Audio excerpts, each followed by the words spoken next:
جاهز؟ طب يلا بينا. دنيا بتجري أخبار في ثواني، صورة كاملة لكل المعاني، من فن المال لصحة وسياحة، ومع حكايات أمل هنعيش الراحة. 5 دقايق ميكس مصري. يا صباح ومسا الفل والياسمين والرضا على عيون كل اللي بيسمعونا دلوقتي. أهلا بيكم في حلقة جديدة وميكس جديد طازة من برنامجكم أخبار ميكس مصري، الكبسولة اللي بتجيب لكم خلاصة الأخبار لحد عندك في 5 دقايق. النهاردة الاثنين 25 مايو 2026، وجايب لكم معايا تجميعة أخبار طازة لسه خارجة من الفرن، اللي داير في التوك شو اللي قالب السوشيال ميديا، وطبعا أسعار الذهب والدولار وحالة الجو والشارع. ركزوا معايا بقى ويلا بينا نلمح لفتنا. الميكس التلفزيوني، البيت الكبير بتاع التوك شو. تعالوا نبدأ بالتوك شو وأبرز اللي دار على الشاشات ليلة امبارح، والمرة دي البداية مش من البرامج الإخبارية التقليدية، لا، ده الساحة الإعلامية نفسها هي اللي مقلوبة. الإعلامية ريهام سعيد رجعت تصدرت المشهد وعملت حالة جدل واسعة جدا بعد أحدث حلقات برنامجها الرئيسي صبايا الخير. الحلقة دي اتقلبت الدنيا بسببها على السوشيال ميديا، لدرجة إن قناة النهار أصدرت بيان رسمي عاجل قررت فيه حذف الحلقة تماما من كل منصاتها الرقمية، بعد ما واجهت ريهام انتقادات حادة بسبب تعليق اعتبره كتير من المتابعين والجمهور مهين في حق إحدى الضيفات. لكن المفاجأة إن ريهام ما سكتتش واستغلت برنامجها مع ريهام عشان تطلع وترد بكل قوة على الجدل ده وتوضح وجهة نظرها. ريهام أشفت في الحلقة كواليس وتفاصيل كتير من اللي دارت ورا الكاميرات وما شافهاش الجمهور، وظهرت في جانب شخصي جدا وهي بتدافع عن مسيرتها وتجربتها الإعلامية، واتكلمت عن الصعوبات والضغوطات الرهيبة اللي بتواجهها لما بتيجي تتناول قضايا حساسة وشائكة في المجتمع. طبعا الموضوع ده واخد حيز كبير من نقاشات الإعلاميين ليلة امبارح. ومن الملف الإعلامي نروح لصدى البلد وبرنامج على مسؤوليتي. الإعلامي أحمد موسى فتح ملف استثنائي وتاريخي عن النجم المصري محمد صلاح، واحتفى بمسيرته الأسطورية وصناعته للتاريخ مع ليفربول، ووصف اللحظة الحالية بأنها محطة فارقة وفخر لكل مصري وعربي.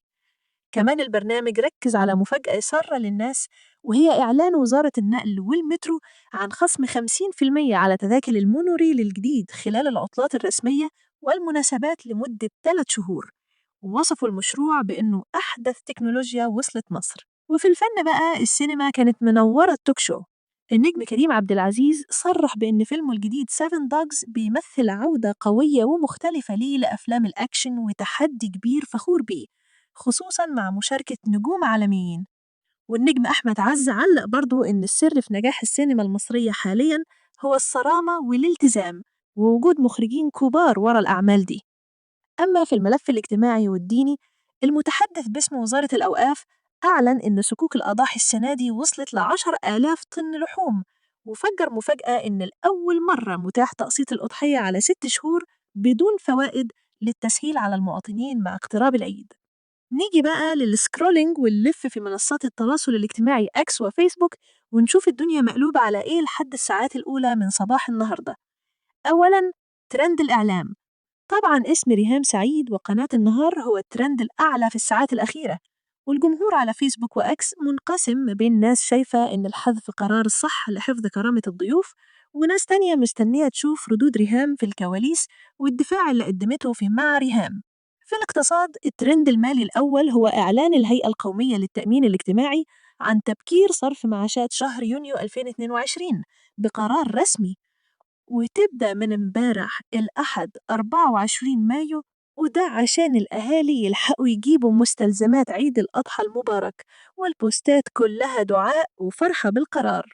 في الفن، هاشتاج فيلم 7 دوجز لسه متصدر ترند، والناس على فيسبوك مش مبطلة كلام عن كواليس الأكشن.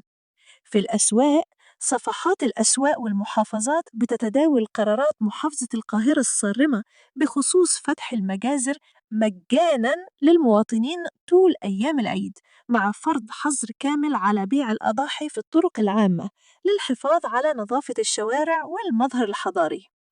ومن الأخبار للملاعب، الجروبات الرياضية ما فيش وراها غير الدوري وأخبار الميركاتو. نادي الزمالك قالب السوشيال ميديا بعد تسريبات عن تغييرات مرتقبة وكبيرة جدا في قائمة الفريق، والإدارة بتواجه تحدي حقيقي لإعادة بناء الفارس الأبيض بصفقات جديدة وضخ دماء جديدة عشان يرجع لمنصات التتويج، والجماهير مستنية الإعلان الرسمي بفارغ الصبر. البورصة الأخوية، الذهب والفضة والدولار. نيجي بقى للي شاغل بال ومحفظة كل مصري، البورصة وأسعار السوق لصباح النهاردة الاثنين 25 مايو. الدولار بيشهد حالة من الاستقرار والهدوء في البنوك المصرية، سجل في البنك التجاري الدولي CIB وباقي البنوك حوالي 52 و27 جنيه للشراء و52 و37 جنيه للبيع.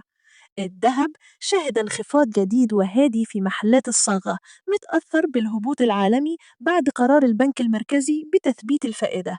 الأسعار الحالية بدون مصنعية، عيار 24 سجل 7782 جنيها، عيار 21 الأكثر طلباً استقر عند 6810 جنيهات للجرام، عيار 18 سجل 5837 جنيها. الجنيه الذهب تراجع بنحو 40 جنيه ليسجل 54480 جنيها. الحديد استقرار تام في أرض المصنع، حديد عز مسجل 39550 جنيه للطن، وباقي المصانع بتتراوح بين 39000 و 39500 جنيه. كارت الأرصاد، هتعمل إيه وإنت خارج بكرة؟ وقبل ما نقفل ميكس الأخبار بتاعنا لازم أقول لكم تعملوا حسابكم في إيه بكرة التلات وإنتوا خارجين لشغلكم.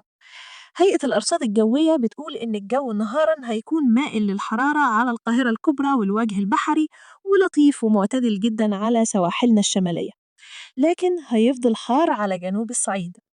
أما بالليل فالجو هيرطب وهيكون مائل للبرودة، يعني اللي سهرته طويلة ياخد معاه جاكيت خفيف. والشبورة المائية الصبح بدري هتكون موجودة على الطرق الزراعية والسريعة، فنرجو من السادة السائقين توخي الحذر والالتزام بالسرعات المقررة. لحد هنا وخلصت كبسولة النهاردة من أخبار ميكسا مصري، لفينا فيها لفتنا وعرفنا كل التفاصيل اللي دايرة حوالينا في 5 دقايق. وطبعا مش هفكركم، بالليل معادنا مع حكايات من بيوت المستمعين اللي بنعرضها في برنامجنا التاني حكايات أمال، وحكاية خروف العيد المغشوش. بعدنا بكرة في نفس الميعاد وحلقة جديدة طازة. سلام يا أحلى مستمعين.